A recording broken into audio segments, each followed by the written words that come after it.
We'll do leg lock defense. Like, I don't know, maybe a month ago we did that counter lock class. So the way I look at leg lock defense is there's 4 levels to leg lock defense, right? Somebody gets on your legs, you can counter lock, which is going to be my first option always, because if we have a chance to just finish and submit right there, we'll do that. We can pass, we can take the back, or if it's somebody who's real dangerous on the legs and we don't like being there, we can just escape, right? We can just get out of dodge. So today we'll do like some escapes and some passes. And then we'll have one more class at some point where we'll do like back takes off of the legs. And what we'll go like I'll show you how to escape Ashi and honey hole today. And that'll apply to most positions. And then if we have time, maybe we'll go over like a game over escape and like a 50-50 escape. 50-50 can be a little tricky sometimes to get out of. And then I'll show you just some ways to pass from those positions, because if you're going to escape, turning it into a pass is probably what's going to benefit you the most. So we'll start with that. And we'll just start simple with Ashi. You get put in Ashi.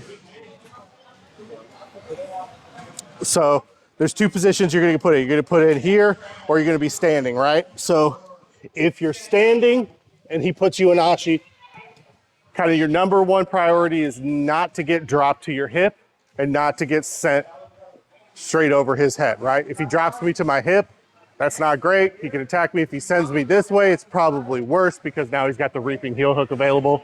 And as I go this way, my heel comes up, right? And so I'm going to be getting finished there more likely than if I get dropped down. So when we're passing from here, always same thing. As soon as somebody snaps Ashi on you, we're finding the shin and the foot.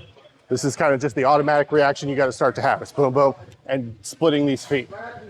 Now, if you could just push them off, we can step over and we can just kind of drop into a mount for a pass. That's great. Good Ashi players, it's not going to be that easy, right? They're going to be tight here, and you're going to start doing this. You're like, well, shit, I can't get it off, right? So instead of being way out like this, which is what a lot of people show, because it keeps you from getting broke down to a hip, it's going to get you reap though. If he just pushes this foot this way, I'm going to end up in this kind of position. We're going to roll, and I'm hoping I don't get finished with an outside heel hook. So a little bit of a gamble, but for me, I'm going to square up a little bit more. He's going to drop me to my hip is what's going to happen. He's going to hip up and turn, and I'm going to drop down, right? So we're here, but here I can point my toe and hide my heel. So here at least I have time.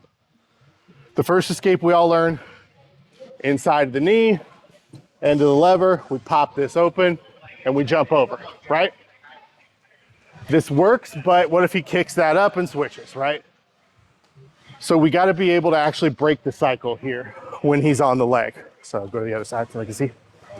So once you do this, instead of just here and hopping over, once you open this guy, I want you to spiral out, okay? This is just your typical spiral escape.